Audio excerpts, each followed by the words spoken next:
ಚಿಂತನ ಸೇನೆಯ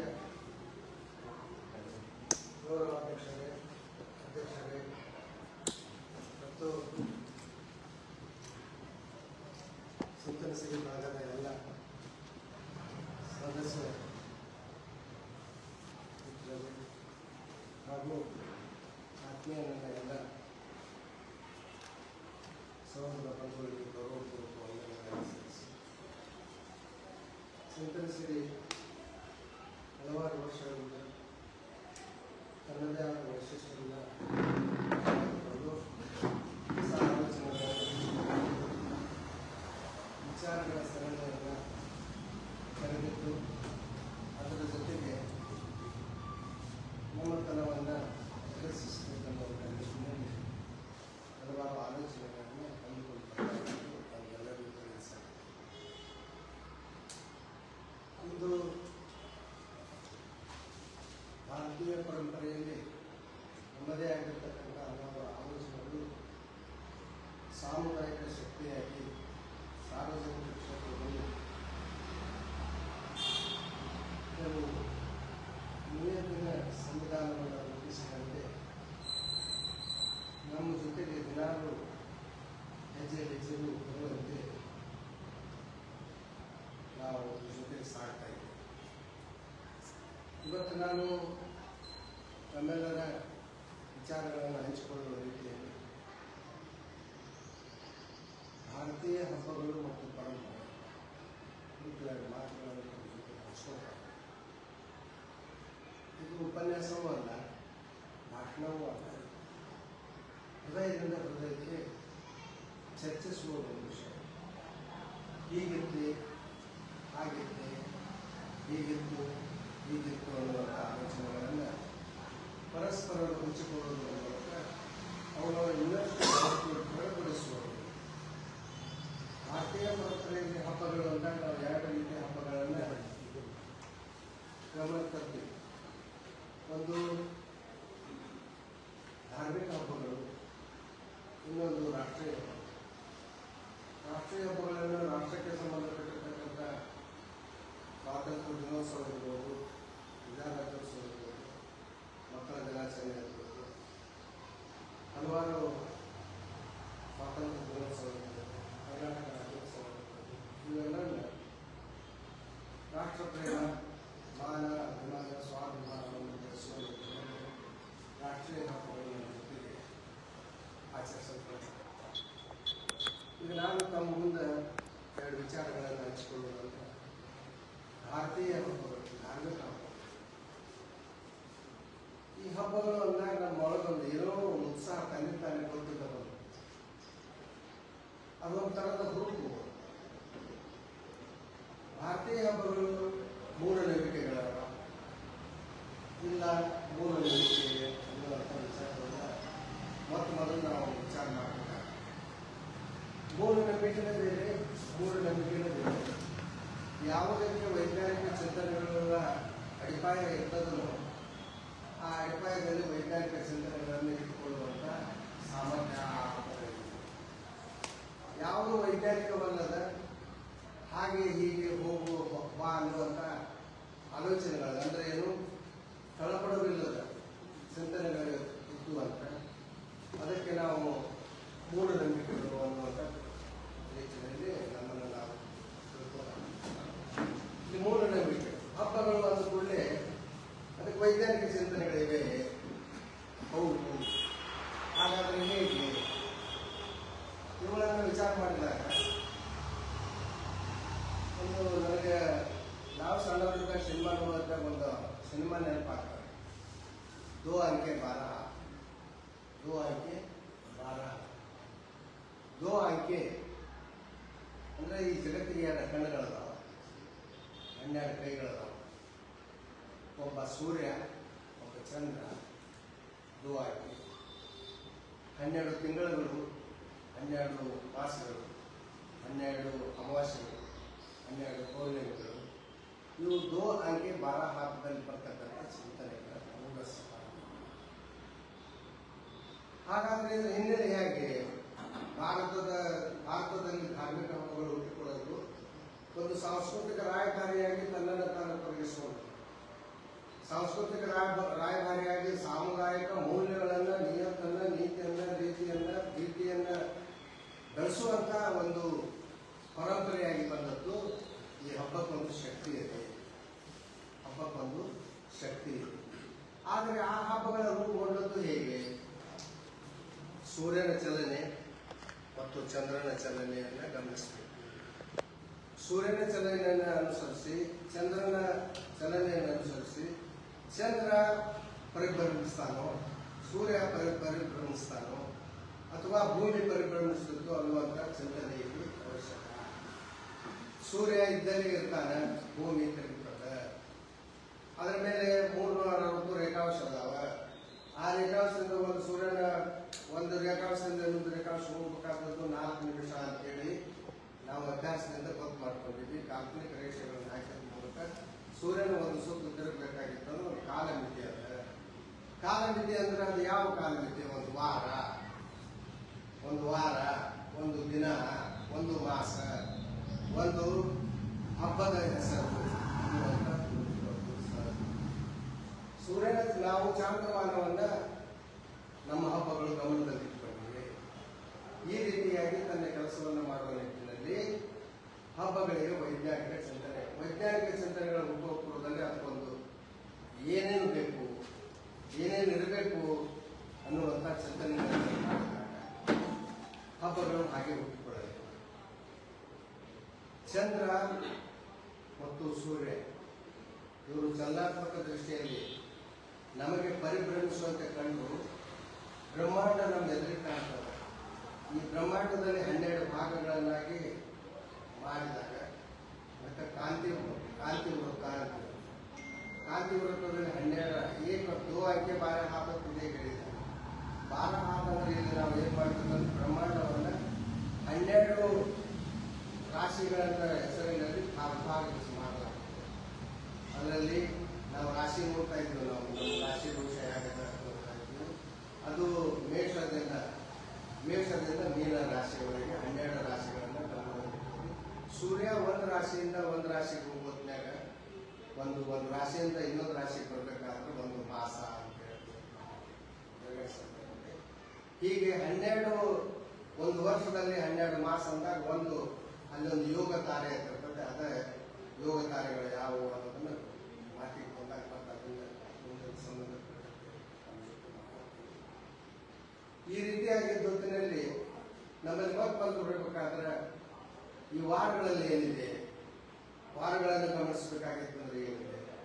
ರವಿವಾರ ಏಕಾಂಕೆ, ಸೋಮವಾರ ಚಂದ್ರ 2 ಅಂಕೆ, ಆಮೇಲೆ ಇದೇ ರೀತಿಯಾಗಿ ಮಂಗಳ, ಬುಧ, ಗುರು, ಶುಕ್ರ, ಶನಿ ಇವು ನಮ್ಮ ಭೂಮಿಯ ಅತಿ ಹತ್ತಿರದಲ್ಲಿರ್ತಕ್ಕಂಥ ಇತರ ಗ್ರಹಗಳನ್ನು ಇಟ್ಕೊಂಡು ಇದಕ್ಕೆ ಸಪ್ತ ವಾರಗಳು ಅಂತ ಹೇಳಿ ನಮ್ಮ ಪಂಚಾಂಗಕಾರರು, ಇಂದಿನ ವಿಜ್ಞಾನಿಗಳು, ಇಂದಿನ ಧರ್ಮಶಾಸ್ತ್ರಜ್ಞರು ಅಂದ್ರೆ ಈಗಿನಂತೆ ನಾವು ಇದೇ ವಿಜ್ಞಾನ ಅನ್ನುವಂಥ ಗಮನದಲ್ಲಿರ್ತಾರೆ. ಸೂರ್ಯನ ಚಲನೆ, ಚಂದ್ರನ ಚಲನೆಯನ್ನು ಇಟ್ಕೊಂಡು ಈ ವಾರಗಳ ರಚನೆ ಆಯಿತು. ವಾರಗಳ ರಚನೆ ಆಗಬೇಕಾದ್ರೆ ಕಾಲ ಬೇಕಾಯ್ತು. ಕಾಲ ಬೇಕಾದಾಗ ನಾವೀಗ ಹೇಳ್ತೀವಿ ಒಂದು ಕಾಲ ಹೇಳ್ಬೇಕಾಗಿತ್ತು. ಒಂದು ಅಳತೆ ಹೇಗಿರ್ಬೋದು ಅಂದ್ರೆ ಒಂದು ಸಣ್ಣದ ನಾವು ಒಂದು ಸಮಯ ಮಾಡೋದಕ್ಕೆ ಒಂದು ಮಾತನ್ನು ಹೇಳ್ತಿದ್ದಾರೆ. ಯಾವಾಗ ಒಂದು ಗೌರವ ಯಾವುದು ಗುರು ಸಾಕ್ಷಾತ್ ಪರಬ್ರಹ್ಮ ತಸ್ಮೈ ಶ್ರೀ ಗುರುವೇ ನಮಃ ಅಂತ ಹೇಳ್ತೀವಿ. ಇದು ವೇದಗಳ ಕಾಲದಿಂದ, ಉಪನಿಷತ್ ಕಾಲದಿಂದ ಹುಟ್ಟಿದಂದಿರ್ತಕ್ಕಂಥ ಪರಬ್ರಹ್ಮ, ಗುರು ವಿಷ್ಣು, ಗುರುದೇವ ಮಹೇಶ್ವರ ಅಂದಾಗ ಇದು ಕಾಲದ ಅಳತೆಯನ್ನು ಗೊತ್ತು ಮಾಡಿ. ಇದು ನಾವು ಈ ಹಬ್ಬಗಳನ್ನು ಹಾಕುವ ಪೂರ್ವದಲ್ಲಿ ಕಾಲದ ಅಳತೆಗೆ ಇದನ್ನು ನಾವು ಗಮನದಲ್ಲಿ ಇಟ್ಕೊಂಡ್ರೆ ಯಾವ ಕಾಲ 4 ಯುಗಗಳು ಬರ್ತಾವೆ. ಕೃತಾಯುಗ, ತ್ರೇತಾಯುಗ, ದ್ವಾಪರಯುಗ, ಕಲಿಯುಗ. ಈಗ ಈ ಯುಗ ಬರೋದಲ್ಲ, ಇದು ನಾವು ಕಲಿಯುಗ. ಕಲಿಯುಗದ ಆಯುಷ್ಯ ಎಷ್ಟು ಅಂತ ಹೇಳಿದೆ ಧರ್ಮಶಾಸ್ತ್ರಜ್ಞರು 4,32,000 ವರ್ಷ. ಆಮೇಲೆ ದ್ವಾಪರಯುಗದ ಅವಧಿ ಎಷ್ಟು? 8,60,00,000. ಆಮೇಲೆ ತ್ರೇತಾಯುಗದ ಆಯುಷ್ಯ ಎಷ್ಟು? 12,96,000. ಆಮೇಲೆ ಕೃತಾಯುಗದ ಆಯುಷ್ಯ ಎಷ್ಟು? 17,22,000 ವರ್ಷ.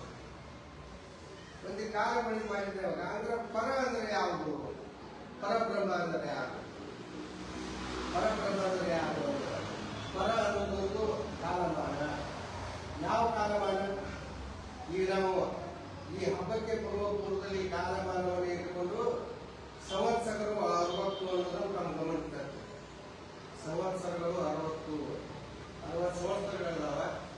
ನಾವು ಇದಕ್ಕೆ 60 ವರ್ಷದ ಸಂಭ್ರಮವನ್ನು ಯಾಕೆ ಮಾಡ್ತೀವಿ ಅಂದ್ರೆ ಒಂದು ಇದರೊಳಗೆ 60ರ ಒಂದು ಏನಾದ್ರು ಆದಂಗೆ ನಾವು ಒಂದು ತಿರುಗಿ ಬಂದಾಗ ನಾವು ಅದಕ್ಕೆ ಒಂದು 60 ವರ್ಷ ಪೂರ್ತಿ ಇದು ಮಾಡಿದ್ವಿ ಅಂತೇಳಿ ಷಷ್ಠಬ್ದಿ ಅಂತೇಳಿ ನಾವು ಒಂದು ಆಚರಣೆ ಮಾಡ್ತಾ ಇರ್ತೀವಲ್ಲ, ಇದು ಕಾಲಮಾನ. ಈ ಕಾಲಕ್ಕೆ ತಕ್ಕಂತೆ ಇವುಗಳು ಒಪ್ಕೊಂಡು ಪರ ಅನ್ನೋದು ಒಂದು ಕಾಲ, ಪರಬ್ರಹ್ಮ. ಪರಬ್ರಹ್ಮ ಯಾರು ಅಂದ್ರೆ ಅದು ಇಲ್ಲಿ ಹೇಳಬಾರ್ದು, ಬೇರೆ ಅದಕ್ಕೆ ಸಂಬಂಧಪಟ್ಟಿದ್ದು ಬೇರೆ ಹೇಳಬೇಕಾಗಿತ್ತು ಅಂತ ಅನ್ಬೋದು. ಆದ್ರೆ ಒಂದು ಸ್ವಲ್ಪ ಅದನ್ನು ಗಮನದಾಗಿ ಇಟ್ಕೊಂಡಾಗ ಮುಂದೆ ಅದಕ್ಕೆ ಚಿಂತನೆ ಬರ್ತದೆ ಅಂತ ಹೇಳ್ತೀನಿ. ಪರ ಅಂದ್ರೆ ಏನು ಅಂದ್ರೆ ನಾವೀಗ ಸಹಜ ಹೇಳ್ತೀವಿ 30 ದಿನ ಅಂದ್ರೆ ಒಂದು ತಿಂಗಳ, 12 ತಿಂಗಳು ಅಂದ್ರೆ ಒಂದು ವರ್ಷ, 100 ವರ್ಷ ಅಂದ್ರೆ ಒಂದು ಶತಮಾನ. ಇಂಥವು 4,320 ಶತಮಾನ ಅಂದ್ರೆ ಒಂದು ಯುಗ. ಇಂಥವು 72 ಯುಗ ಅಂದ್ರೆ ಒಂದು ಕಲ್ಪ. ಒಂದು ಕಲ್ಪ ಅಂದ್ರೆ ಬ್ರಹ್ಮನ ಒಂದು ದಿನ. ಇಂಥವು 12 ಕಲ್ಪಗಳಾದಂದ್ರೆ ಒಂದು ವರ್ಷ, ಬ್ರಹ್ಮನ ವರ್ಷ. ಇಂಥವು 100 ವರ್ಷಗಳಾದವು ಅಂದ್ರೆ ಅದೊಂದು ಪರಬ್ರಹ್ಮ. ಗುರು ಯಾರಿಗೆ ಸಮಾನ ಅಂದ್ರೆ ನಮ್ಮ ಹಬ್ಬಗಳನ್ನು ಮಾಡುವ ನಿಟ್ಟಿನಲ್ಲಿ ಪರಬ್ರಹ್ಮ ಈ ದೃಷ್ಟಿಯೊಳಗೆ ಪರಬ್ರಹ್ಮನ ದೃಷ್ಟಿಯನ್ನು ಇಟ್ಕೊಂಡು ಕಾಲಮಾನವನ್ನು ಇಟ್ಕೊಂಡು ನಮ್ಮ ಹಬ್ಬಗಳಿಗೆ ಅಡಿಪಾಯವನ್ನು ಹಾಕಲಾಯಿತು ಅನ್ನೋದು ನಮ್ಮ ಧರ್ಮಶಾಸ್ತ್ರಜ್ಞರು ಮೊದಲಿಂದ ಉಪನಿಷತ್ತು ವೇದಗಳ ಕಾಲದಲ್ಲಿ ಇದನ್ನು ಬಳಸಬರಲಿಕ್ಕೆ ಕಾರಣ ಆಗಿದೆ. ನಾನು ಇದನ್ನು 2011ನೇ ಇಸ್ವಿಯೊಳಗೆ ನನ್ನದೇ ಆದ ಬುಕ್, ನಾನು ಪತ್ರಿಕೆಗೆ ಕಾಲಂಗಳು ಬರೀತಾ ಇದ್ದೆ. ಅವಾಗ 46 ಲೇಖನಗಳು ಬಂದಾಗ ಹಬ್ಬ ಭಾರತೀಯ ಹಬ್ಬಗಳ ಅಂತರಂಗ ಅಂತೇಳಿ 2011 ಅದನ್ನ ಬುಕ್ ಆಗಿ ಹೊರಗೆ ತಂದೆ. ಅದು ನೆನಪು ಕಂಪು ಅಂತೇಳಿ ಅದರಿಂದ ಇನ್ನೊಂದು ಕೂತಂದದ್ದು ಗುಳುಗುಟ್ಟಿ ಅಂತೇಳಿ ಇದ್ರೊಳಗೆ ಎಲ್ಲರೂ ಕ್ರೋಢೀಕರಿಸಿ ಇದೇ ರೀತಿಯಾಗಿ ಬರ್ಕೊಳ್ತಾ ಬಂದೀನಿ.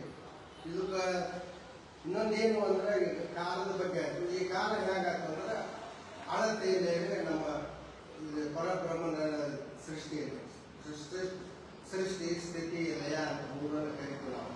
ಈಗ ಲಯ ಹಾಕಿ ಹೋದ್ರೆ ಮತ್ತೆ ಅದನ್ನು ಕಟ್ಟಿ ಕೊಡುವಂತ ನಿಟ್ಟಿನಲ್ಲಿ ಸಂಸ್ಕೃತಿ ಸಾಯೋದಲ್ಲ. ಸಂಸ್ಕೃತಿ ಯಾವಾಗಲೂ ಚಿಗುತ್ತಾ ಹೋಗ್ತದೆ. ಅದು ನಾಳಿನ ಪೀಳಿಗೆಯನ್ನು ಕಟ್ಟಲಿಕ್ಕೆ ಉಪಯೋಗ ಆಗ್ತದೆ ಅನ್ನುವಂಥ ದೃಷ್ಟಿ ಒಳಗೆ ಈಗ ನಾವು ಆ ಯುಗ ಮುಗ್ದದ, ಈ ಯುಗ ಮುಗ್ದದ, ಎಲ್ಲ ಮುಗ್ದದ. ಈ ಕಲಿಯುಗದಾಗಿದ್ದೀವಿ. ಈ ಕಲಿಯುಗದಾಗಿದ್ದ ಕಾಲಮಾನ ಯಾಕಂದ್ರೆ 5,122ನೇ ವರ್ಷ ಈಗ ನಡೆದದ ಅಂತೇಳಿ ಇತ್ತೀಚಿನ ಕಾಲಜ್ಞಾನದ ಪ್ರಕಾರ ಗೊತ್ತಾಗ್ತದೆ. ಆದ್ಮೇಲೆ ಇದನ್ನ ನಾವು ಪೂರ್ವ ಪೀಠಿಗೆಯಾಗಿ ನಾವು ಬಳಸ್ಕೊಂಡಿದ್ದೀವಿ. ಈಗ ನಾವು ಪಂಚಾಂಗ ಗೊತ್ತು. ಪಂಚಾಂಗ ಒಂದು ಕೃಷಿ ಅಂತ ಅದೊಂದು ಶಾಸ್ತ್ರವೇ ಹೌದು, ಅದೊಂದು ಶಾಸ್ತ್ರ. ಆ ಶಾಸ್ತ್ರದಲ್ಲಿ ಖಗೋಳ ಶಾಸ್ತ್ರ ಬರ್ತದೆ.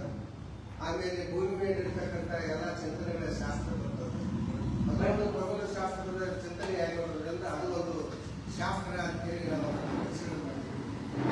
ಇದು ಮಾಡಿದಾಗ ಇಲ್ಲಿ ಹಬ್ಬಗಳ ರೂಪ ಮಾಡುವಂತ 15 ತಿಥಿಗಳನ್ನೇ ಗಮನಿಸಬೇಕು. ಈ ಕಾಲಮಾನದ ತಿಥಿಗಳನ್ನ ನಾವು 15 ತಿಥಿಗಳನ್ನು ರೂಪರೇಷೆಯಲ್ಲಿ ಹಾಕಿಕೊಂಡು ಅವುಗಳನ್ನು ಕಟ್ಟಿಕೊಂಡಿದ್ದೀವಿ. ಆ 15 ತಿಥಿಗಳು ಪ್ರತಿಪದ, ದ್ವಿತೀಯ, ತೃತೀಯ, ಚತುರ್ಥಿ, ಪಂಚಮಿ, ಷಷ್ಠಿ, ಸಪ್ತಮಿ, ಅಷ್ಟಮಿ, ನವಮಿ, ದಶಮಿ, ಏಕಾದಶಿ, ದ್ವಾದಶಿ, ತ್ರಯೋದಶಿ, ಚತುರ್ದಶಿ, ಪೂರ್ಣಿಮೆ ಅಥವಾ ಅಮಾವಾಸ್ಯೆ ಅಂತ ಹೇಳಿ ಈ ಹುಣ್ಣಿಮೆಗಳೇ ಮತ್ತು ಅಮಾವಾಸ್ಯೆಗಳೇ ಕೂಡಿ ಬರುವ ಆಚರಣೆ ಮಾಡುವಂತಹ ಹಬ್ಬಗಳು. ಆಮೇಲೆ ಇದಕ್ಕೆ ಇನ್ನಷ್ಟು ಏನು ಅಂದ್ರೆ ನಕ್ಷತ್ರಗಳು. ನಕ್ಷತ್ರಗಳ ಸದಾವ ಅಂದ್ರೆ 27 ನಕ್ಷತ್ರಗಳು. ನಾವು ಮಾತು ಬಂದದ್ದಾಗ ಹೇಳ್ತೀವಿ ಅರೇ ಅಂತ ಹೇಳ್ತೀವಿ. ಒಂದಾದ್ರೆ ಕೊಡುವಂತ ಮಾತು ಅರೇ ಅಂದ್ರೆ ನಕ್ಷತ್ರ, 27 ನಕ್ಷತ್ರಗಳು. ಅಂದ್ರೆ ಅಶ್ವಿನಿ ಹಿಡ್ಕೊಂಡ, ರೇ ಅಂದ್ರೆ ಲಾಸ್ಟ್ ರೇವತಿಗೆ. ಅರೇ ಅಂತಂದ್ರೆ 27 ನಕ್ಷತ್ರ. ಈ ಸೂರ್ಯನ ಚಲನೆ ಇದೇ ಮಾತಾಡೋ ಹೇಳಿದೆ ನಾನು, ಕಾಂತಿ ವೃತ್ತ ಅಂತೇಳಿ. ಇಲ್ಲಿ 12 ಅಮಾವಾಸ್ಯೆಗಳು, 12 ಪೂರ್ಣಿಮೆಗಳು, 12 ರಾಶಿಗಳು ಅನ್ನೋದನ್ನ ಎದ್ರ ಮೇಲೆ ಅಂದ್ರೆ ನಾವು ಅಕ್ಷಾಂಶ ಮತ್ತು ರೇಖಾಂಶಗಳನ್ನ ಈ ಭೂಮಿಯ ಕಾಲ್ಪನಿಕ ರೇಖೆಗಳನ್ನು ಮಾಡಿದಾಗ ಸೂರ್ಯನು ಒಂದು ರೇಖಾಂಶ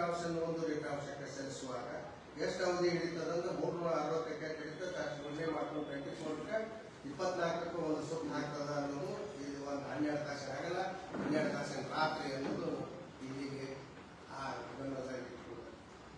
ಇನ್ನೊಂದು ಮಾತಾಡೋ ನಮ್ಮ ಹಬ್ಬಗಳು ಮಳೆಗಾಲದ ಅವಕಾಶದಿಂದ ಆರಂಭಗೊಂಡ ಹಬ್ಬಗಳು.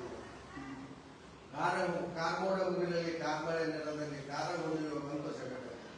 ಮೊತ್ತ ಮೊದಲ ಹಬ್ಬ ಇದೆಯಲ್ಲ, ಕಾರ್ಮೋಡ ಮುಗಿಲಲ್ಲಿ ಕಾರ್ಮಳೆ ನೆಲದಲ್ಲಿ ಕಾರ ಹುಣ್ಣಿಮೆ ಬಂತು ಜಗದಲ್ಲಿ ಅಂದಾಗ ನಮ್ಮದು ಕೃಷಿ ಪ್ರಧಾನ ದೇಶವಾಗಿರೋದ್ರಿಂದ ನಮ್ಮದಷ್ಟೇ ಅಲ್ಲ, ಇಡೀ ಜಗತ್ತೇ ಕೃಷಿ ಪ್ರಧಾನವಾಗಿರೋದ್ರಿಂದ ಕೃಷಿಗೆ ಅವಕಾಶವನ್ನು ಕೊಟ್ಟಂಥದ್ದು ಕಾರ್ಮಳೆ ಬಂದಾಗ ಕಾರ ಹುಣ್ಣಿಮೆ, ಲವಣದ ಹುಣ್ಣಿಮೆ, ಆಗಿ ಹುಣ್ಣಿಮೆ, ಕಾರ ಹುಣ್ಣಿಮೆ, ಕಡಲೆಗಾರ ಹುಣ್ಣಿಮೆ, ನೂರು ಹುಣ್ಣಿಮೆ, ಅನಂತರ ಹುಣ್ಣಿಮೆ, ಸಿಗಿ ಹುಣ್ಣಿಮೆ, ಹುಣ್ಣಿಮೆ, ಮಸ್ತದ ಹುಣ್ಣಿಮೆ, ಬಲದ ಹುಣ್ಣಿಮೆ, ಭಾರತ ಹುಣ್ಣಿಮೆ, ಹೋಳಿ ಹುಣ್ಣಿಮೆ. ಈಗ ನಾವು ಇವತ್ತು ಹೋಳಿ ಹುಣ್ಣಿಮೆಗೆ ಬಂದಿದ್ದೀವಿ. ಬೈಕೊಂಡು ಬಾಯಿ ಹೋಳಿಗೆ ಈಗ ನಮ್ಮ ನಾವು ಸಂತರಿಸಿಗೆ ಅಂತ ಆಯ್ಕೆ ಮಾಡ್ತಾ ಇದ್ದೀವಿ. ಹೋಳಿ ಹಬ್ಬದಲ್ಲಿ ಬಣ್ಣದ ಉಪಳಿಯ ಜೊತೆಗೆ ವಿಚಾರದ ಉಪಳಿಯನ್ನು ಮಾಡ್ತಾ ಇದ್ದೀವಿ. ಈ ಹೋಳಿ ಹಬ್ಬ ಒಂದು ಹಬ್ಬದ ಬಗ್ಗೆ ಒಂದು ಹೇಳ್ಕೊಂಡು ಅದ ಸಂಬಂಧಗಳನ್ನು ಜೋಡಿಸ್ತಾ ಹೋಗ್ಬೇಕಾದಾಗ ಈ ನಾಳೆ ಇನ್ನು 3ನೇ ತಾರೀಕಿಗೆ ನಮ್ಗೆ ಹೋಳಿ ಹಬ್ಬ ಬರ್ತದೆ. ಹೋಳಿ ಹಬ್ಬ ಬಣ್ಣದ ಆಟ ಅಂದ್ರೆ ಏನಂದ್ರೆ ಒಂದು ವರ್ಷದ ಮುಕ್ತಾಯ, ಒಂದು ಸಂವತ್ಸರದ ಮುಕ್ತಾಯ, ಒಂದು ಯುಗದ ಮುಕ್ತಾಯ. ಯುಗಾದಿ ಕಳೆದರೂ ಯುಗಾದಿ ಮರಳಿ ಬರುತ್ತದೆ ಅನ್ನುವಂಥದ್ದಕ್ಕೆ ದ.ರಾ. ಬೇಂದ್ರೆಯವರು ಹೇಳಿದ ಪ್ರಕಾರ ಯುಗಾದಿ ಅಂದ್ರೆ ಹೊಸ ವರ್ಷ ಆರಂಭ. ಇದು ಈ ಹೋಳಿ ಹುಣ್ಣಿಮೆ ವರ್ಷದ ಕೊನೆ. ಯಾಕೆ ಕೊನೆ? ಭೂಮಿ ನಾವೇನು ಗಮನಿಸಬೇಕು, ಹಬ್ಬಗಳು ನಮ್ಮ ವೈಜ್ಞಾನಿಕ ಚಿಂತನೆಗಳ ಮೇಲೆ ಹುಟ್ಟಿಕೊಂಡಿವೆ. ಹಬ್ಬಗಳು ಮೌಲ್ಯಯುತ ಬದುಕನ್ನು ರೂಪಿಸಿಕೊಟ್ಟಿವೆ. ಹಬ್ಬಗಳ ಹೆಸರಿನಲ್ಲಿ ನಾವು ಸಾಂಸ್ಕೃತಿಕ ಪರಂಪರೆಯನ್ನ ಕಟ್ಟಿಕೊಡುತ್ತಿದ್ದೇವೆ. ಹಬ್ಬಗಳ ಹೆಸರಿನಲ್ಲಿ ನಮ್ಮ ನಿಯಮವನ್ನು ನಾವು ಪ್ರದರ್ಶನ ಮಾಡುತ್ತಿದ್ದೇವೆ. ಹಬ್ಬಗಳಲ್ಲಿ ನಾವು ಆರೋಗ್ಯಪೂರ್ಣ ಆಹಾರ ಪದಾರ್ಥಗಳನ್ನು ತಿನ್ನುವ ನೆಪವನ್ನು ಹೊಂದುತ್ತೇವೆ. ಒಂದು ಹಬ್ಬಕ್ಕಿರ್ತಕ್ಕಂಥ ತಿನಿಸುಗಳು ಇನ್ನೊಂದು ಹಬ್ಬಕ್ಕಿರ್ತಕ್ಕಂಥ ತಿನಿಸುಗಳು ಬೇರೆ ಬೇರೆ ಅನ್ನೋದನ್ನು ನಾವು ಗಮನದಲ್ಲಿಟ್ಟುಕೊಳ್ಳುತ್ತೇವೆ. ಕಾರ ಹುಣ್ಣಿಮೆಗೆ ಗಾರ್ಗಿ ಮಾಡಿದ್ರೆ ಸಿಗಿ ಇದಕ್ಕೆ ಎಲ್ಲ ಮಾಸಿಗೆ ಮಾಡಬೇಕಾದದ್ದು ಶೇಂಗಾ ಹೋಳಿಗೆ ಅನ್ನೋದು ನೆನಪಿಟ್ಕೊಳ್ಬೇಕು. ಅಲ್ಲಿ ಕಾರ ಹುಣ್ಣಿಮೆ ಗಾರ್ಗಿ ಮಾಡಿದ್ರೆ ಅಲ್ಲಿ ಕಾರ ಆಹಾರ ಮಾಡಿರ್ತೀವಿ. ದಸರಾಕ್ಕೊಂದು ಬೇರೆ ಮಾಡಿದ್ರೆ ದೀಪಾವಳಿಗೊಂದು ಬೇರೆ ಮಾಡಿರ್ತೀವಿ. ಇದು ಆಹಾರದ ಬದಲಾವಣೆಗಳ ಮೂಲಕ ಆರೋಗ್ಯವನ್ನು ಕಟ್ಟಿಕೊಳ್ಳುವ ನಿಟ್ಟಿನಲ್ಲಿ ಹಬ್ಬಗಳು ನಮಗೆ ಪೂರಕ ಶಕ್ತಿಯಾಗಿದೆ. ನಮಗೆ ಜೀವಸತ್ವಗಳನ್ನು ಕೊಡುವ ಸಂಪ್ರದಾಯವನ್ನು ಹಬ್ಬಗಳು ಹಾಕಿಕೊಟ್ಟಿವೆ. ಇದೇ ರೀತಿ ಇದ್ದಾಗ ನಾವಿಷ್ಟೆಲ್ಲ ಇದ್ದಾಗ ನಾವು ಮಾತಾಡ್ತೀವಿ. ಹಬ್ಬಗಳು 12 ಅಮಾವಾಸ್ಯೆಗಳು. ಇದೀಗ ಅಮಾವಾಸ್ಯೆ, ಅಕ್ಷತರಿಗೆ ಅಮಾವಾಸ್ಯೆ, ಭಾಗ ಅಮಾವಾಸ್ಯೆ, ಮಣ್ಣತ್ತಿನ ಅಮಾವಾಸ್ಯೆ, ನಾಗರ ಅಮಾವಾಸ್ಯೆ, ಗಂಟಿನ ಅಮಾವಾಸ್ಯೆ, ಇವನ್ನೆಲ್ಲ 12 ಅಮಾವಾಸ್ಯೆಗಳನ್ನು ಹೇಳ್ಕೊಂಡು ಹೋದಾಗ ಒಂದೊಂದಕ್ಕೆ ಒಂದೊಂದು ರೀತಿಯಂತ ಪೂಜೆಯನ್ನ ಮಾಡ್ತಾ ಇತ್ತು. ಕೊಟ್ಟಿರ್ತಕ್ಕಂಥ ಉದ್ದೇಶ ಏನು ಅಂದ್ರೆ ಎಲ್ಲ ಹಬ್ಬಗಳು ನಮ್ಮ ಹಬ್ಬಗಳು ಕೃಷಿ ಅವಲಂಬಿತ ಹಬ್ಬಗಳು. ಕೃಷಿ ಅವಲಂಬಿತರಾಗಿರ್ತಕ್ಕಂಥ ನಾವು ಕೃಷಿಯನ್ನ ಗಣನೀಯವಾಗಿ ಪ್ರೀತಿಸುವ ಹಬ್ಬಗಳಾಗಿವೆ. ಮಣ್ಣು ಪೂಜೆ ನಮ್ಮ ಹಬ್ಬಗಳ ಮೊತ್ತಮದ ಅಂತರಂಗ. ಮಣ್ಣು ಪೂಜೆ ಮಾಡುವುದೇ ನಮ್ಮ ಹಬ್ಬಗಳ ಅಂತರಂಗ. ಕಾರ ಹುಣ್ಣಿಮೆಗೆ ಎತ್ತಿನ ಮಾಡಿಕೊಂಡು ಕಾರುಗಳಿಗೆ ಮಣ್ಣೆತ್ತಲು ಮಾಡ್ಕೊಂಡು ಮಾಡಿ ಮುಗಿಸೋರಿಗೆ ಮಣ್ಣೆತ್ತಲ ಅವಶ್ಯ ಬಂದ್ಬಿಡ್ತಾರೆ. ನಮ್ಮ ಕೃಷಿಗೆ ಬೇಕಾಗಿರ್ತಕ್ಕಂಥ ಮಣ್ಣಿನ ಪೂಜೆ ಮಾಡುವುದ ಹಬ್ಬಗಳ ವೈಶಿಷ್ಟ್ಯ. ಹಬ್ಬ ಯಾಕೆ ಅಂತ ಕೇಳಿದ್ರೆ ಭೂತಾಯಿ ನಮ್ಮನ್ನೆಲ್ಲ ಎತ್ತಿರದಾಗಿ ಭೂತಾಯಿ ನಮ್ಮನ್ನು ಹೆತ್ತಮ್ಮ ಬೇರೆ ಆದ ಹೊತ್ತಮ್ಮ ಬೇರೆ. ಹೆತ್ತಮ್ಮಿಗೆ ಎಷ್ಟು ಗೌರವ ಹೊತ್ತಮ್ಮಗಷ್ಟು ಗೌರವ ಕೊಡುವಂತ ಮಣ್ಣು ನಮ್ಮ ಬದುಕಿನ ಕಣ್ಣು. ಬದುಕುವುದು ಕಣ್ಣು ಹೆಂಗ ಅದ? ಮಣ್ಣೊಳಗೆ ಮಾಯ, ಈ ಮಣ್ಣಿಂದ ಕಾಯ, ಮಣ್ಣೊಳಗೆ ಮಾಯ, ಮಣ್ಣೊಳಗೆ ವಿದಾಯ. ಈ ಮಣ್ಣಿನ ಪೂಜೆಯನ್ನು ಮಾಡುವಂತ ಉದ್ದೇಶ ಈ ಮಣ್ಣು. ಹೋಳಿ ಹುಣ್ಣಿಮೆ ಒಂದು ವೈಜ್ಞಾನಿಕ ಚಿಂತನೆಯೇ ಹೌದು. ಹೋಳಿ ಹುಣ್ಣಿಮೆ ಒಂದು ಮೂಢನಂಬಿಕೆ ಅಲ್ಲ. ಹೋಳಿ ಹುಣ್ಣಿಮೆ ಅಂದ್ರೆ ಏನು? ಭೂತಾಯಿ ಮೈ ನೆರವೇರಿಕೆ, ವಸಂತ ಆಗಮನದ ಬರುವಿಕೆ, ಚಳಿಗಾಲದಲ್ಲಿ ಗಿಡದ ಮರಗಳ ಎಲೆಗಳೆಲ್ಲ ಉದುರಿ ಚಿಗುರಿ ಮಾವಿನ ಬಿಡಿಗಾಯಿಯಾಗಿ, ಭಾರತ ಹುಣ್ಣಿಮೆಗೆ ಬಾರಿಕಾಯಷ್ಟಾಗಿ, ಬಸ್ತದ ಹುಣ್ಣಿಮೆಗೆ ಬಸ್ತದ ನಡೆಯುವಂತ ಚಳಿಯಲ್ಲಿ, ಬಣದ ಹುಣ್ಣಿಮೆಗೆ ಬಣೆಲ್ಲ ನಡುವ ಚಳಿಯಲ್ಲಿ ಗಂದು ಮುಂದು ಬಂದು ಎಲ್ಲ ಮಾಡಿಕೊಂಡು ಆ ವಸಂತ ಆಗಮನ ಕಾಲ. ಹೋಳಿ ಹುಣ್ಣಿಮೆ ಏನು ಸಂಕೇತ ಅಂದ್ರೆ ವರ್ಷದ ಕೊನೆಯ ಹುಣ್ಣಿಮೆ ಬರ್ತದೆ. ಆ ವರ್ಷದ ಕೊನೆಯ ಹುಣ್ಣಿಮೆ ದಿವಸ ಬಣ್ಣದ ಹೂಕುಳಿ ದರೆಯೊಳಗೆ ಬರ್ತದಂದ್ರೆ ಯಾವ ಬಣ್ಣದ ಹೂಕುಳಿ? ಈಗ ನಾವು ಮಕ್ಕಳಿಂದ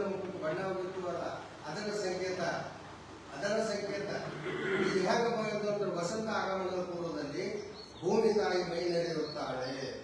ಭೂಮಿ ತಾಯಿ ಮೈ ನೆರೆಯುವ ಹಬ್ಬವೇ ಯಾವುದು ಅಂತ ಹೇಳಿದ್ರೆ ಹೋಳಿ ಹುಣ್ಣಿಮೆ. ಮೈ ನೆರೆಯುವ ಹಬ್ಬ, ಬಣ್ಣದ ಉಗುಳಿ ಚಿಮ್ಮುವ ಹಬ್ಬ, ವಸಂತ ಆಗಮನದ ಕೋಗಿಲೆ ಮಾವಿನ ಸೆರಗಿನ ತಿಂದು ವಸಂತದ ಕೋಗಿಲೆ ಹಾಡುವ ಸಮಯ. ಅದನ್ನು ಆಚರಿಸುವ ದೃಷ್ಟಿಯಲ್ಲಿ ನಿಸರ್ಗದ ಪೂಜೆಯನ್ನು ಮಾಡ್ತೀವಿ ಹೊರತಾಗಿ ನಾವು ಬಣ್ಣ ಆಡುವ ರೀತಿಯಲ್ಲಿ ತಪ್ಪಿದ್ದೇವೆ. ಬಣ್ಣ ಆಡೋದು ತಪ್ಪಲ್ಲ, ಆದರೆ ಬಣ್ಣ ಆಡುವ ರೀತಿಯಲ್ಲಿ ತಪ್ಪಿದ್ದೇವೆ. ಆ ರೀತಿ ತಪ್ಪಿದ್ರು ನೀತಿ ತಪ್ಪಬಾರದು ಅನ್ನೋ ಮನಸ್ಸಿನಲ್ಲಿ ಇಟ್ಕೊಂಡಿದ್ದೇವೆ. ಈಗ ನಾವು ಅದನ್ನು ಆಡೋದನ್ನು ಯಾಕೆ ಬಿಡಬೇಕಾಗಿದೆ ಅಂತ ಹೇಳಿದ್ರೆ ಮೈ ಮನ ಬನಸು ಮಾಡಿಕೊಂಡು ಆಡುವುದಲ್ಲ, ಮೈ ಮನ ಸ್ವಚ್ಛ ಮಾಡಿಕೊಂಡು ಮಾಡಬೇಕಾಗಿರ್ತಕ್ಕಂಥ ಹಬ್ಬ ಹೋಳಿ ಹುಣ್ಣಿಮೆ ಆಗಿರೋದು. ಹೇಗೆ ಹೋಳಿ ಆಗಿರೋ ದವಣದ ಹುಣ್ಣಿಮೆ ಹಾಗೆ, ದವಣದ ಹುಣ್ಣಿಮೆ ಹಾಗೆ ಹುಣ್ಣಿಮೆ, ಕಾಲ ಹುಣ್ಣಿಮೆ 12 ತಿಂಗಳುಗಳಲ್ಲ. ಎಲ್ಲ ತಿಂಗಳುಗಳು ಒಂದೊಂದು ವೈಶಿಷ್ಟ್ಯಪೂರ್ಣದ ಆಚರಣೆಯನ್ನ ಮಾಡುವಂತ ಹಬ್ಬಗಳಾಗಿವೆ. 12 ಅಮಾವಾಸ್ಯೆಗಳು, 12 ಹುಣ್ಣಿಮೆಗಳು, ಇವುಗಳು ನಮ್ಮ ಗಮನದಲ್ಲಿ ಇಟ್ಕೊಂಡು ಪ್ರತಿ ಹಬ್ಬಗಳು ಒಂದು ಬೇರೆ ಬೇರೆ ದೃಷ್ಟಿಯಲ್ಲಿ ಇಟ್ಕೊಂಡು, ಆದ್ರೆ ಇಷ್ಟು ಗಮನಿಸಿದಾಗ ಇಟ್ಕೊಳ್ಬೇಕಲ್ಲ, ನಮ್ಮ ಹಬ್ಬಗಳು ಯಾವಾಗಲೂ ಬರೋದಿಲ್ಲ. ಒಂದ್ಸರಿ ಬೇಸಿಗೆಯಲ್ಲಿ ಬರ್ತದೆ, ಒಂದ್ಸರಿ ಚಳಿಗಾಲದಲ್ಲಿ ಬರ್ತದೆ ಅನ್ನುವಂಥ ಹಬ್ಬಗಳು ನಮ್ಮಲ್ಲ.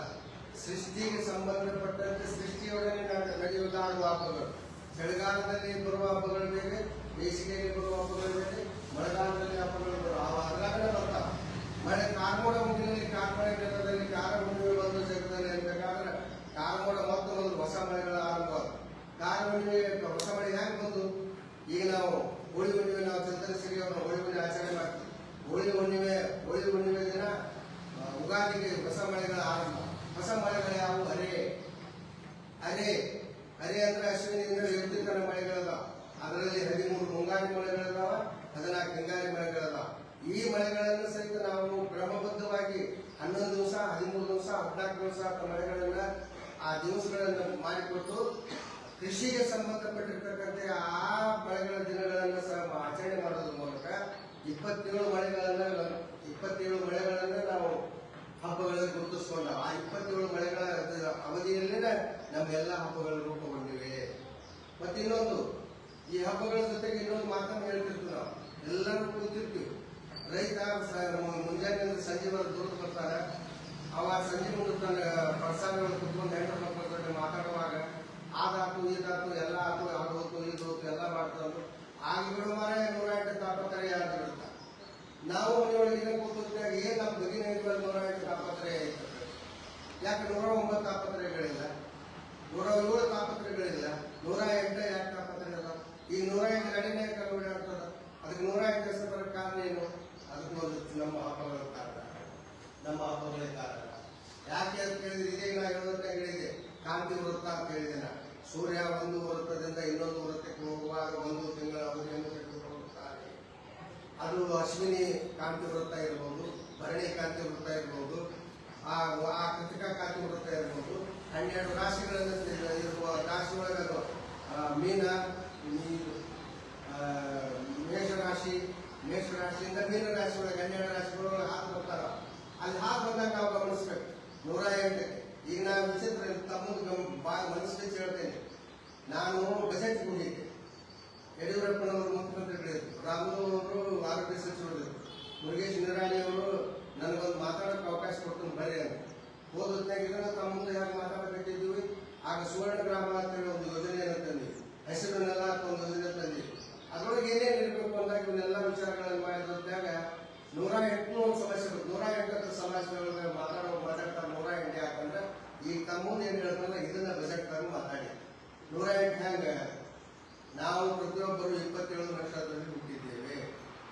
ನಾವು ಎಲ್ಲರೂ 27 ನಕ್ಷತ್ರದಲ್ಲಿ ಹುಟ್ಟಿದ್ದೇವೆ. ನಮ್ಮ ತಂದೆ ನಮ್ಮ ತಾಯಿ ನಾವು ಹುಟ್ಟಿದ ತಕ್ಷಣ ಇವನು ಇದು ಹುಟ್ಟಿದ ಹೆಸರು ಏನು ಬಂದೈತೆ ನೋಡು, ಇವನು ಹುಟ್ಟಿದ ದಿವಸ ಹೆಂಗೈತೆ ನೋಡು ಅಂತೇಳಿ ಕೇಳುವುದು ಮೂಢನಂಬಿಕೆ ಅಲ್ಲ, ಇದು ಮೂಲ ನಂಬಿಕೆ.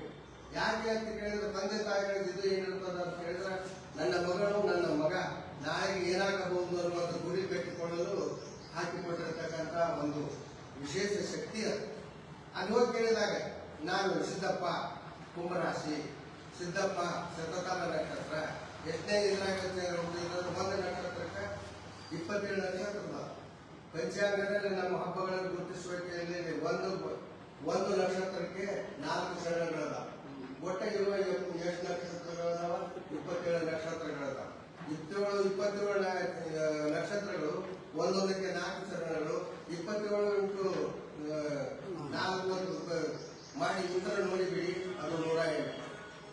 ಅದು 108. ನಾವು ಪ್ರತಿಯೊಬ್ಬರು 108 ತಾಪತ್ರಯಗಳು 108 ಚರಣದಲ್ಲಿ ನಾವು ಜನಿಸಿ ಬಂದವರು ಅಂತ ಹೇಳಿ ನಮ್ಮ ಶಾಸ್ತ್ರ ಅಲ್ಲಿ ಹೇಳುತ್ತದೆ.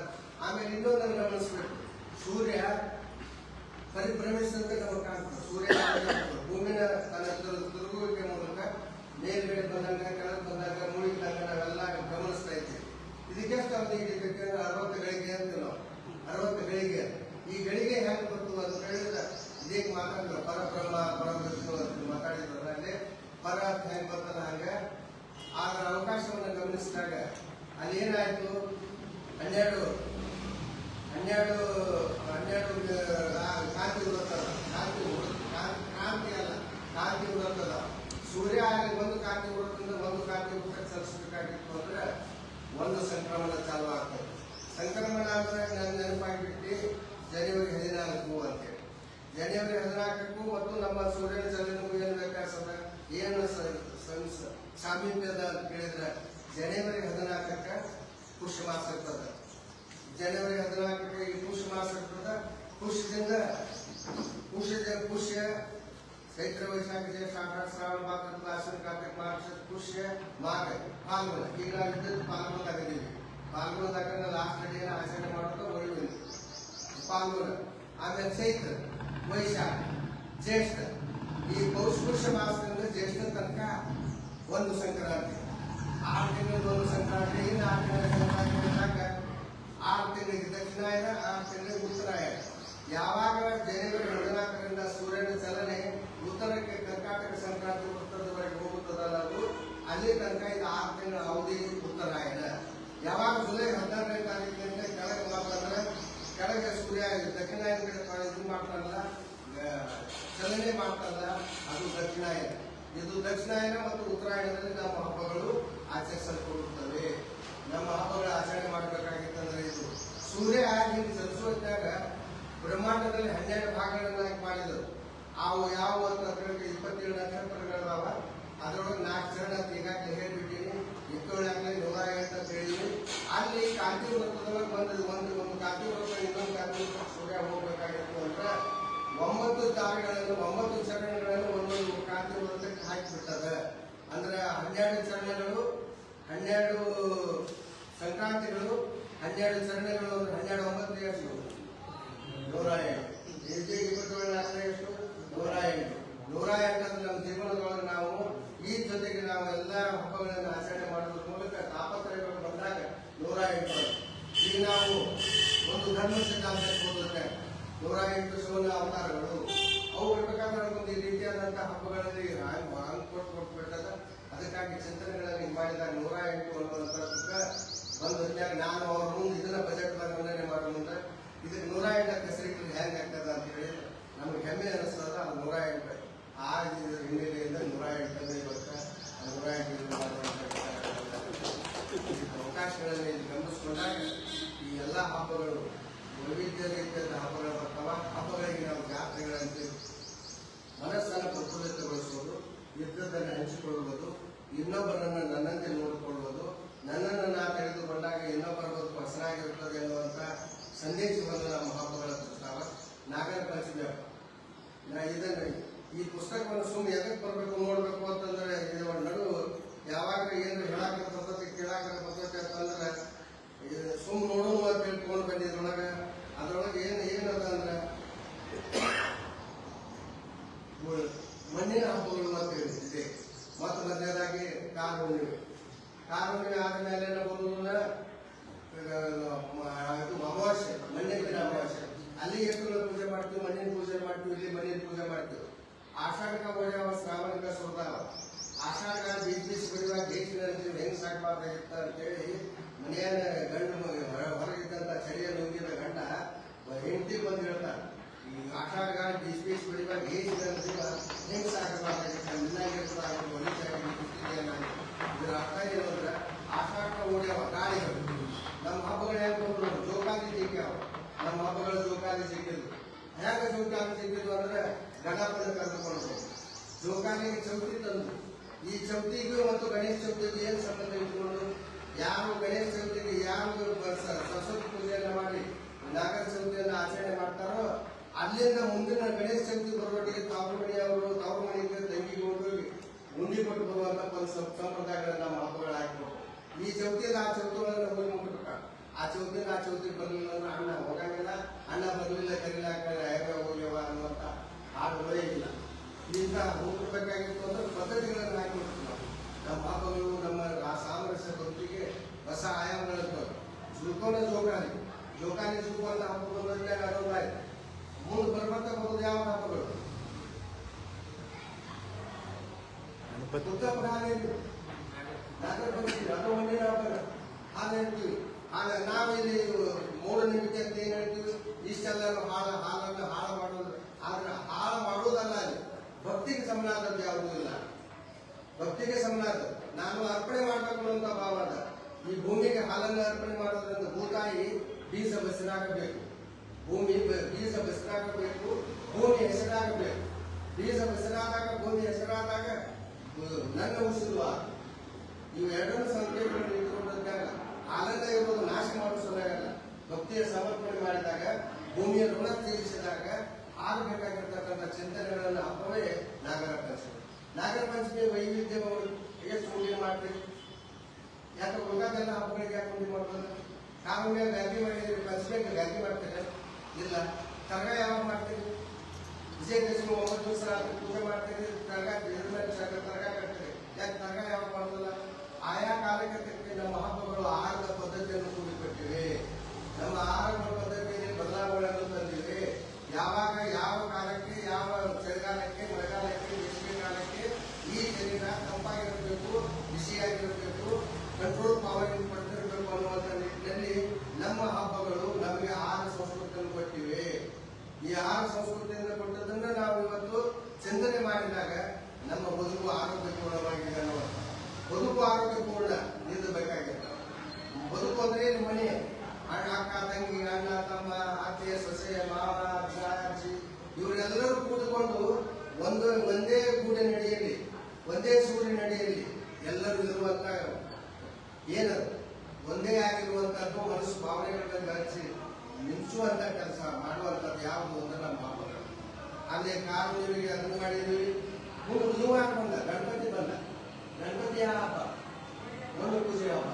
ಗಣಪತಿ ಹೋಗಿ ನೀವು ತುಕ್ಕಗಳಿಗೆ ಹೋಗ್ಕೊಂಡು 5 ದಿವಸ ಹೋಗ್ಕೊಂಡ್ರೆ ಜೋಗುಮಾರ ಬಂದ. ಮಣ್ಣಿನ ಪೂಜೆ ಮಾಡ್ತಾ ಇದ್ದು ನಮ್ಮ ಹಬ್ಬಗಳು. ಇಲ್ಲಿ ಎದಕ್ಕೆ ಕಾರುಣಿಕ ಕಾಟಿದ್ರು ಮಣ್ಣಿನ ಭಾಷೆಗಳು ಮಣ್ಣಿನ ಪೂಜೆ ಮಾಡಿದ್ವಿ. ಅದ್ರ ನಡುವೆ ಇನ್ನೊಂದು ಮತ್ತು ಕಟ್ಟಗಾರ ಹುಣ್ಣಿಮೆ. ನಾವು ಬೆಳೆದಂಡವರನ್ನು ಗಮನಿಸ್ಬೇಕು. ಆ ಕಟ್ಟಗಾರ ಹುಣ್ಣಿಮೆ ಕಾಗಿ ಕಡುಬು ಆಚೆ ಕಡೆ ಒಯ್ಲಿಲ್ಲ. ತುಂಬಿದ ಮಳೆಗಳು ಹಬ್ಬಗಳ ಕಾಲದಲ್ಲಿರ್ತಕ್ಕಂಥ ಕಡಲಗಾರ ಹುಣ್ಣಿಮೆ. ಜೋರಾದ ಮಳೆ ಬರುವಾಗ ಕಾಗಿ ಕಡುಬು ತಗೊಂಡು ಆಚೆ ಕಡೆ ಹೋಗ್ಬೇಕಾಗಿರ್ತಂದ್ರೆ ನಡು ಬೇಕಾದ್ರೆ ಸೋತಾಕ ಕಾಗಿ ಕಡ್ಕೊಂಡು ಹೊಳೆಯಾಗ ಹೋಗಿರ್ತದೆ. ಕಡ್ಲಿಗಾರ ಹುಣ್ಣಿಮೆ, ಕಡ್ಲಿಗಾರ ಹುಣ್ಣಿಮೆ, ಕಾಲು ಹುಣ್ಣಿಮೆ ಮುಗಿದಿದ್ದು. ನೂಲು ಹುಣ್ಣಿಮೆ, ಅನಂತರ ಹುಣ್ಣಿಮೆ, ಅನಂತರ ಹುಣ್ಣಿಮೆ ಜೋಪಾನ ಬಂದ. ಸಿಗಿ ಹುಣ್ಣಿಮೆ, ಅದು ಸಿಗವ್ವ ಹೋಗ ಸಿಗವ್ವ ಬನ್ನಿಗೆ ಶಾವುಡಿ ಸರಿಪತ್ರಿ ಪತ್ರೆಲ್ಲ ಪರಿವಾರ ನಮ್ಮ ಸಿಗವ್ವನ ತೊಳ್ಳಾಗ ಮುತ್ತಿನ ಜನಿವಾರ ತನ್ಕೋತ ನಮ್ಮ ಮುಂಗಾರಿ ಹಬ್ಬ ಬಂದಿರ್ತದ. ಆವಾಗ ತೆನೆಯಲ್ಲಿ ಹಾಕಿರ್ತದ. ಅವನು ತಂದು ಬೀಜಗಳನ್ನು ಕಟ್ಟಿ ಆ ಹುಣ್ಣಿಮೆ ದಿವಸ, ಸಿಗಿ ಹುಣ್ಣಿಮೆ ದಿವಸ ಸರ್ಕಾಚರಿ ಬಂದು ಆ ಬೀಜಗಳ ಗುಡಿಗೆ ಬೆಂಕಿ ಕಟ್ಟಿ ಆಕಾಶದಲ್ಲಿ ತಾರೆಗಳನ್ನು ನಿಲ್ಲುವಂತೆ ಮಾಡುವ ಹಬ್ಬವೇ ಸಿಗಿ ಹುಣ್ಣಿಮೆ. ಎಳ್ಳು ಅಮಾವಾಸ್ಯೆ, ಎಳ್ಳು ಅಮಾವಾಸ್ಯೆ ಅಂದ್ರೆ 7 ಅಮಾವಾಸ್ಯೆ ಹಾಕೊಂಡು 7 ಅಂದ್ರೆ ತಿಲ ಅಂದ್ರೆ 7. ಆ ಬಿಸಿಯಲ್ಲಿ ಇದ್ರೊಳಗೆ ನಾವು ಹಚ್ಕೊಂಡು ಉದ್ದೇಶ ಇದಕ್ಕೆ. ಈ ಆ ತಿಲದಿಂದ ನಮ್ಮ ಶರೀರಕ್ಕೆ ಆರೋಗ್ಯ ಪೂರ್ಣ ಶರೀರ ಚರ್ಮ ತಯಾರಾಗ್ತದೆ. ಅದು ತಿಲ ಸ್ನಾನ ಅಂತ ಅವತ್ತ 7 ಹೊತ್ತು ಸ್ನಾನ ಮಾಡುವಂತ ಇವೆಲ್ಲ ಸಂಪ್ರದಾಯಗಳು ಯಾಕೆ ಬಂತು ಅಂದ್ರೆ ನಮ್ಮ ಆರೋಗ್ಯ ಸಂಪ್ರದಾಯ, ನೈತಿಕ ಸಂಪ್ರದಾಯ, ಮೌಲ್ಯೀಕರಣ ಸಂಪ್ರದಾಯ, ಸಾಂಸ್ಕೃತಿಕ ಸಂಪ್ರದಾಯ, ಸಂಸ್ಕೃತಿ ಸಂಪ್ರದಾಯ, ಈ ಎಲ್ಲಾ ಸಂಪ್ರದಾಯದಿಂದ ಬೆಳೆಸಿ ಉಳಿಸುವಂತ ಶಕ್ತಿಯೇ ನಮ್ಮ ಹಬ್ಬಗಳು. ಅಲ್ಲಿ 108 ತಾಪತ್ರಗಳು ಹೆಂಗಾಗಲ್ಲ, ಆ 108 ತಾಪತ್ರಗಳು ಪ್ರತಿಯೊಂದರಲ್ಲಿ 108 ನಾವು ಗಮನದಲ್ಲಿ ಇಟ್ಕೊಂಡೇ ಇರ್ತೀವಿ. ದಿವಸ ಕೆಲಸ ಮಾಡೇ ಮಾಡ್ತೀವಿ. ಆ ಕೆಲಸ ಮಾಡುವಂಥ ಕೆಲಸವನ್ನು ಹಬ್ಬಗಳು ಬಂದವ. ಇನ್ನು ಯುಗಾದಿ ವರ್ಷದ ಕೊನೆಯ ಹಬ್ಬ. ದೀಪಾವಳಿ ಬೆಳಕಿನ ಹಬ್ಬ. ಮಣ್ಣು ಕೊಳತೆಯ ಮಾಡಿ, ಬತ್ತಿಯ ಮಾಡಿ, ತೈಲ ಎಣ್ಣೆಯನ್ನು ಬೆಳಗಿಸಿ ಅದರ ಜ್ಯೋತಿಯನ್ನು ಬೆಳಗಿಸುವ ಮೂಲಕ ಅಜ್ಞಾನವೆಂಬ ಕತ್ತಲೆಯನ್ನು ಜ್ಞಾನವೆಂಬ ಈ ಬೆಳಕಿನಿಂದ ವಾಣಿಜ್ಯ ಪರಿವಾರದಲ್ಲಿ ಶಕ್ತಿ ಸಂಪ್ರದಾಯಗಳನ್ನು ಹೆಚ್ಚು ಮಾಡುವಂತಹ ಹಬ್ಬವೇ ದೀಪಾವಳಿ ಹಬ್ಬ. ಅವತ್ತು ಮಣ್ಣಿನ ಪೂಜೆ ಆಗ್ತದೆ, ಪ್ರತಿ ಮೂಲಕ ಆಗ್ತದೆ ಮಣ್ಣಿನ ಪೂಜೆ. ಅದ್ರ ಹಿಂದ ಮೇಲೆ ದಸರಾ ಆಗ್ತದೆ. ನಮ್ಮ ಹಬ್ಬಗಳು ಸಾಂಸ್ಕೃತಿಕ ಪರಂಪರೆಯನ್ನು ಮಾಡಿ ಕೊಡುತ್ತಾರೆ. ಅದೇ ಉದಾಹರಣೆ ಮೈಸೂರಿನ ದಸರಾ, ಅದೇ ನವರಾತ್ರಿ ಉತ್ಸವ. ಇವು ಹಬ್ಬಗಳು ಹಾಕಿಕೊಟ್ಟಿರ್ತಕ್ಕಂಥ ನಮ್ಮ ಸಾಂಸ್ಕೃತಿಕ ಪರಂಪರೆ.